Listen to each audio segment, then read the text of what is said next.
높아진 하늘, 서늘해진 공기에 문득 달력을 보니 어느덧 10월이 됐어요. 그렇습니다. 자, 다음 주 한글날을 앞두고 오늘 아름다운 한글 이야기와 함께 우리말과 관련한 최근 논란들을 짚어보겠는데요.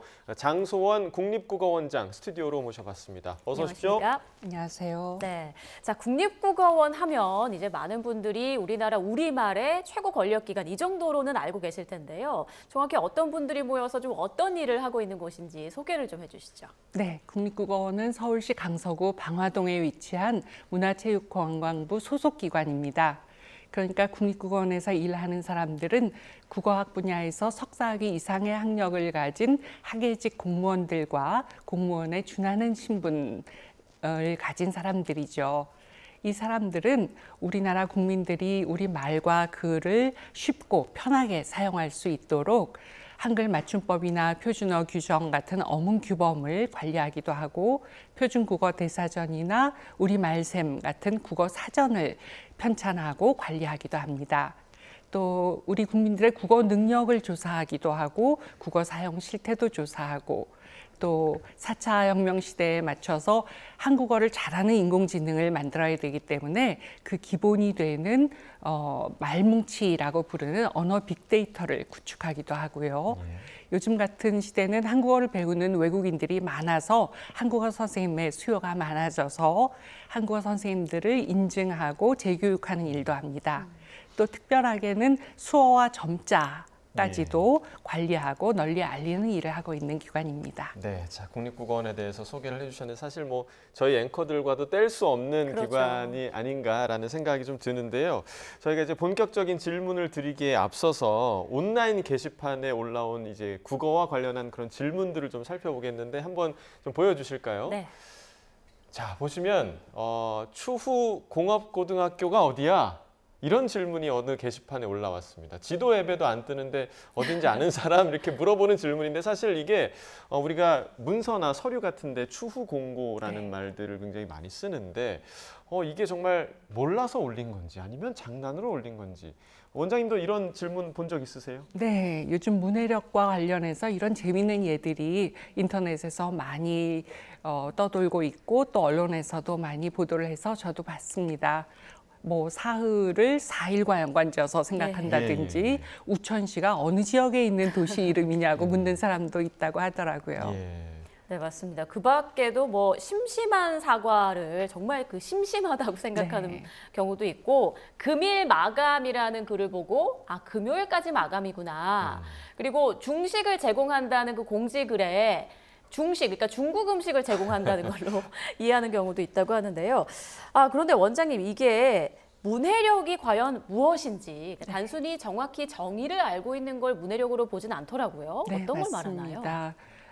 지금 뭐 추후 공고나 또 우천시 같은 것은 엄밀한 의미에선 문해력 전반적인 거라기보다는 문해력의 일부인 어휘력을 의미하죠.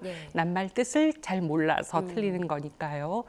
더 엄격한 의미에서 문해력은 말 그대로 글을 이해하는 능력이니까 조금 길이도 길고 복잡한 구조를 가진 글을 읽고 그 핵심을 파악하고 전체 내용을 이해할 수 있고 또 그걸 요약해서 제시할 수도 있는 능력을 문해력이라고 합니다.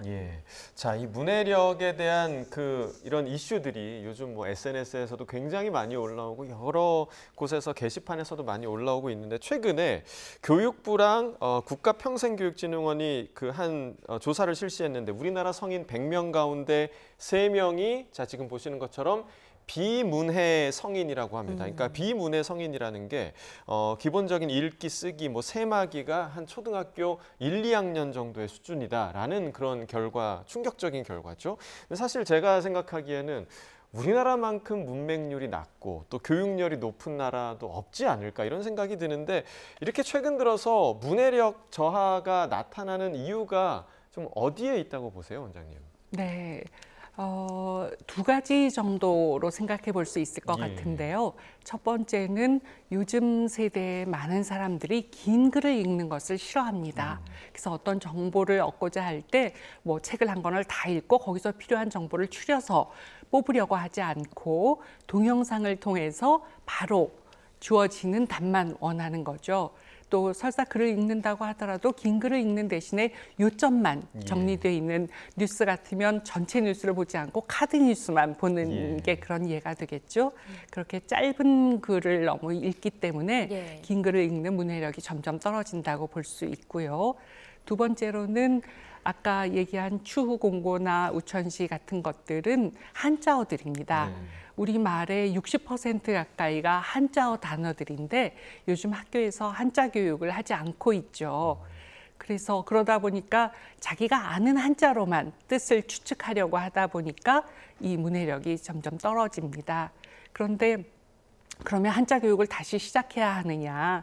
이거는 조금 더 복잡한 문제이기 때문에 전문가들이 더 심층적으로 토론과 논의를 해봐야 되는 문제고, 당장 해결할 수 있는 방법으로는 추후 공고는 나중에 공고하겠습니다라고 하고, 우천시 같은 경우는 비가 올 경우에 라는 식으로 쉬운 우리말로 바꿔서 표현하는 것도 하나의 방법일 수 있을 것 같습니다. 네. 이 문해력이 사실 학습에 있어서도 큰 영향을 미치다 보니까 학부모들의 관심도 높은데요.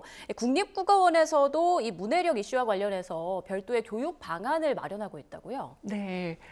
국립국어원에서는 5년 주기로 우리 국민의 국어 능력, 그러니까 읽기, 쓰기, 듣기, 말하기 능력을 평가합니다. 이거는 OECD에 속한 국가들은 다 하고 있는 일인데요. 최근 조사를 보면 특히 쓰기와 읽기 능력, 즉 문해력이 떨어져 있는 걸 확인을 했습니다. 그래서 3년 전부터는 우선 쓰기 능력을 향상시켜 보자라는 취지에서 국어원에서 논증형 글쓰기의 평가 지표를 개발하는 일을 해서 올해 말 정도면 이거를 발표하게, 국가지표라는 이름으로 발표할 예정이고요. 또 그 평가하는 전문 인력도 양성하고 있습니다. 그리고 지금은 대규모 평가를 하기 위해서는 인공지능의 힘을 비는 게 좋기 때문에 인공지능을 개발해야겠다라고 해서 이 만들어진 지표를 가지고 인공지능이 계속 학습을 하고 있습니다. 그래서 3년쯤 지나고 나면은 인공지능이 사람들이 쓴 논증문을 첨삭도 해주고 채점도 해주는 단계가 올 겁니다. 그리고 문해력과 관련해서는 내년부터 집중적으로 학생들의 문해력을 키우는 프로그램을 개발하는 일을 시작할 거고요. 벌써 4, 5년 전부터 초등학생과 중학생들이 꼭 알아야 하는 어휘 목록을 목록화해서 발표를 했습니다. 그러니까 나이에 따라서 우리가 꼭 알아야 되는 단어가 다르니까 초등학교 3, 4학년용, 5, 6학년용 혹은 중학교 1, 2학년에 꼭 알아야 되는 어휘를 발표를 해서 이거를 해당 학생들을 대상으로 하는 도서를 만들 때 이미 활용이 되고 있습니다. 네, 자, 다양한 교육 방안을 준비를 하고 계신데 주제를 좀 바꿔서 앞서서도 말씀을 해주셨습니다. 외국인들이 우리 한국어를 굉장히 배우고 하고 싶어 한다라는 이야기를 해주셨는데 왜 한국어가 이렇게 전 세계적으로 좀 사랑을 받고 있는 거라고 생각하십니까? 네, 아마도 우리나라가 그만큼 발전을 했고 또 경제적으로도 수많은 기업들이 외국에 나가 있고 더 큰 이유로는 한국 문화, 한류 때문이겠죠. 한류가 전 세계에서 인기를 끌고 있으니까 처음에는 한국 문화가 좋다가 한국어가 궁금해지고 그래서 한국어를 배우는 사람의 수가 많이 늘어나고 있습니다. 듀오링고라고 외국어를 배우는 앱이 있는 거 아시죠? 그 회사에서 올해 6월에 발표한 보고서에 따르면 듀오링고를 통해서 배울 수 있는 수많은 언어 가운데서 한국어가 4위를 차지했습니다. 또 전 세계적으로 256개 6군데에 있는 세종학당에서 매년 20만 명이 넘는 외국인들이 한국어를 배우고 있고요. 또 대학에서도 한국 학과나 한국어 강좌가 개설되어 있는 대학이 106곳이나 되고 강좌 수는 1,400여 강좌가 넘게 개설이 돼 있습니다. 네, 이렇게 외국인들은 우리 한국어를 배우고 싶어 하는데 우리 국민들은 쓸데없이 좀 외국 용어를 좀 과하게 많이 사용하는 경우가 있는 것 같아요. 그래서 국립국어원에서 이제 순 우리말로 좀 바꾸는 그런 작업들을 꾸준히 하고 있는 걸로 알고 있는데 몇 가지 좀 소개 좀 해주실까요? 네, 국어원에서는 한 달에 2번씩 새말 모임이라고 해서 그 달에 새로 나타난 전문 용어나 경제 용어, 뉴스에서 쓰이는 외국어나 외래어 표현 혹은 정책명에 들어있는 외국어 외래어 표현을 순화해서 예. 우리말로 바꿔서 보도자료로 발표를 하고 있습니다. 네, 자 지금 예로 나오고 있는데요. 뭐 밸류업을 가치 향상으로 바꾼다거나 아니면 뭐 서브컬처, 비주류 문화. 그러니까 우리가 조금 더 이런 용어들을 조금 더 많이 쓰는 습관을 들여야겠다 이런 생각도 좀 드는 순간이고요. 자 이제 원장님의 그 국립국어원장으로서의 임기가 지금 오는 7일까지라고도 네. 얼마 며칠 안 남았습니다. 네, 맞습니다. 그동안에 좀 보람도 크시고 또 아쉬움도 네. 크실 텐데 재임 기간 동안 국립국어원에 좀 어떤 변화가 좀 있었나요? 네, 제가 국어원에 와서 일을 해야겠다라고 마음먹은 이유가 글쓰기 능력 평가 지표를 만드는 일이었습니다. 네.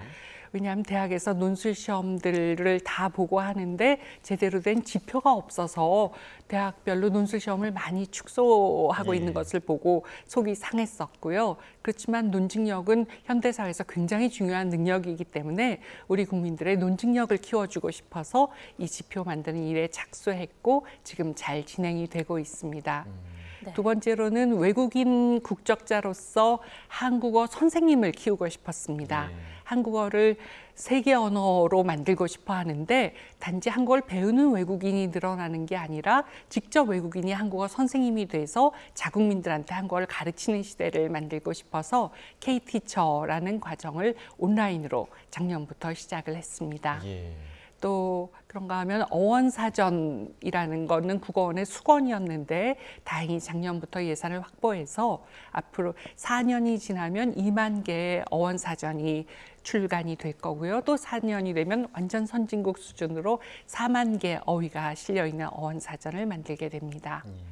그리고 우리 국민들이 우리 말에 대해서 더 자부심을 가지고 품격 있는 언어를 사용하겠다는 마음을 먹었으면 해서 올해 한글 주간을 맞이해서 전 국민 받아쓰기 대회를 계획하고 있습니다.